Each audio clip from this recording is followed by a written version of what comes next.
তো good morning, welcome back to my channel Dipa Pal Dutta and Joy Guru. তো দেখো আমি আজকে ছেলে স্কুলে যাবে, তো সেই জন্য আমি ভাত বসাবো, ও সেদ্ধ ভাতই খেয়ে যাবে। তো দেখো আমি চাল ধুয়ে নিয়েছি, তো চলো আমি ভাতটা বসিয়ে দিই। তো বন্ধুরা দেখো আমি ভাত আর এখানে ডিম সেদ্ধ বসিয়ে দিয়েছি, সকালের টিফিন। তো চলো পেয়ে যাবে একসাথে, এর জন্য বেশি বড় বড় করবো না, ছোট ছোট নিয়ে করব। তো চলো ছেলের জন্য সকালে টিফিন খাবে।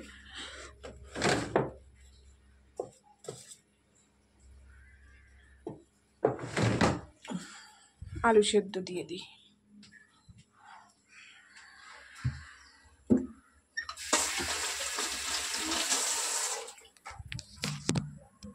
তো বন্ধুরা চলো আলু দিয়ে দিয়েছি, তো হোক, দেখা হচ্ছে পরে।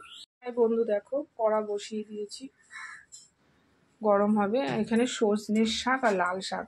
সজনের শাক করার কথা ছিল না, এখানে দু রকম শাক আছে জানো তো, এখানে দু রকম শাক আছে দেখো। তো কালকে বর বেলাতে গিয়ে বাজার করে এসেছিল, তো লাল শাক কিনে নিয়ে এসেছিল, কিন্তু এখন লাল শাকটা সকালে বাছার সময় দেখা গেল পুরো পচে গেছে। তার জন্য আরেকটু শাক পাশে গাছ থেকে নিয়ে এসে করা হচ্ছে। তো চলো করে নিই। আজকে কিন্তু কোনো রকম কোনো রান্নার ব্লগ দিচ্ছি না, আমি ডেলি রুটিনে যা যা করি সেটাই। কারণ দেখো কি রান্নার ব্লগ দেবো, চিকেন এগুলো তো সবাই বাড়িতে নর্মাল করেই, তো সেই জন্য সেরকম কোনো ব্লগ দিচ্ছি না, ডেলি ব্লগ। তো চলো, তো শাকটা আমি ফার্স্ট টাইম করছি। শাকের মধ্যে আমি পেঁয়াজ আর শুকনো লঙ্কা ফোড়ন দেব, আর একটু পেঁয়াজ ফোড়ন দেব।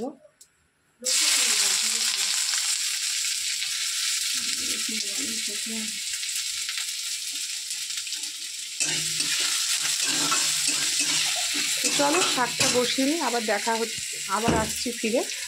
তো বন্ধুরা শাক বসিয়ে দিয়েছি, এবার একটু ঢেকে দেব। সমস্ত যা যা প্রয়োজনীয় জিনিস দিতে হয় সেগুলো দিয়ে ঢেকে দিয়েছি। এবারে আমি ঢেকে দিলাম। এবারে আমি চলো আমি ঘরের কাজটা করে নিই। বিছানাটা তুলতে হবে, দেখো ছেলে গেছে স্কুলে, তোলা হয়নি, এই দেখো। তো বিছানা তুলে নিয়ে তারপরে আমি দুটো টিফিন করব, করে মাংসটা করব।